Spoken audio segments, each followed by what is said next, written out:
Joseph de la Capelle, catholique et légitimiste, la France catholique et royale.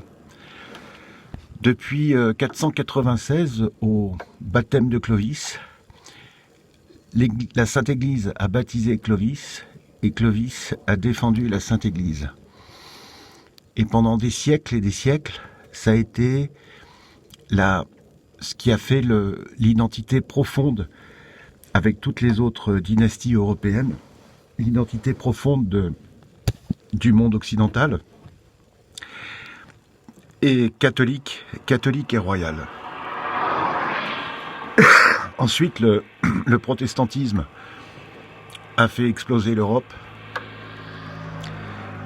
le Saint-Empire romain germanique, et aujourd'hui, c'est très drôle parce que ceux qui défendent l'Europe et tout ça sont issus un peu de cette tradition, on va dire, néo-protestante. Alors qu'en fait, le protestantisme, au-delà de l'incidence religieuse, a été à diviser l'Europe. Surtout le Saint-Empire romain germanique, donc avec l'Autriche qui est restée catholique, la Bavière, et puis d'autres royaumes qui sont devenus protestants. Le royaume de France, c'est l'antidote absolu contre les forces du mal. Donc c'est évident que les forces du mal se sont attaquées à la France contre le roi et contre la religion. Voltaire, les philosophes des Lumières, etc., se sont attaqués directement à ces deux choses, la Sainte Foi catholique et le roi de France. Parce que c'est l'antidote absolu contre les forces du mal. La vocation de la France est d'aider tous les royaumes de la terre à promouvoir la Sainte Foi catholique reçue des apôtres. Donc voilà, l'importance de la France catholique et royale. Aujourd'hui, on parle souvent du nouvel ordre mondial, qui est donc le nouvel ordre mondial négatif, on va dire.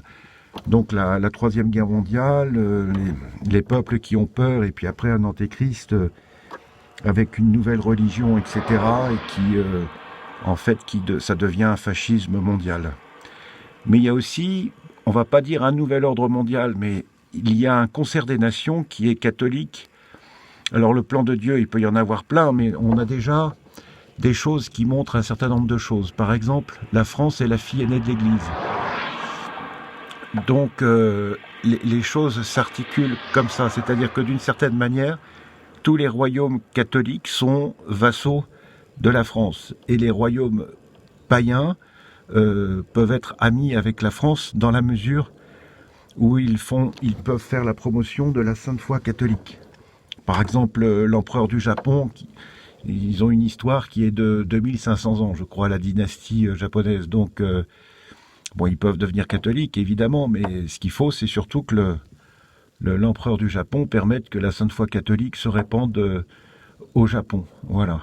Donc ça, c'est une des perspectives, hein, parce que le bon Dieu, il a plein de plans, mais on a eu des éléments dans notre histoire qui montrent quand même une certaine perspective. Par exemple, aujourd'hui, même si les gens ne s'en rendent pas compte, la reine d'Angleterre est vassale du roi de France. Mais la reine d'Angleterre est protestante. Et le protestantisme a promu le libéralisme, etc. Et on voit aujourd'hui où on en est.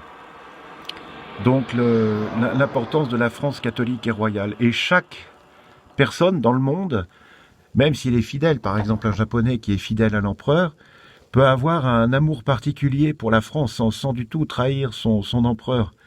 Mais c'est tout à fait normal que les gens qui ont une certaine sensibilité et tout ça, et une certaine intelligence, aient un amour particulier pour la France catholique et royale. Voilà, c'était juste des perspectives pour donner un peu d'espérance. Je suis peu regardé sur Internet, mais tant pis. À très bientôt, que Dieu vous garde. Sainte Jeanne d'Arc, Saint Padre Pio, priez pour nous. Saint Joseph, Notre-Dame de Boulogne, priez pour nous. Saint Michel Archange, défendez la France et la Sainte Église. Prions beaucoup pour la famille royale, pour le roi, la reine et leurs enfants. Deus et Rex, à très bientôt et bon courage à vous.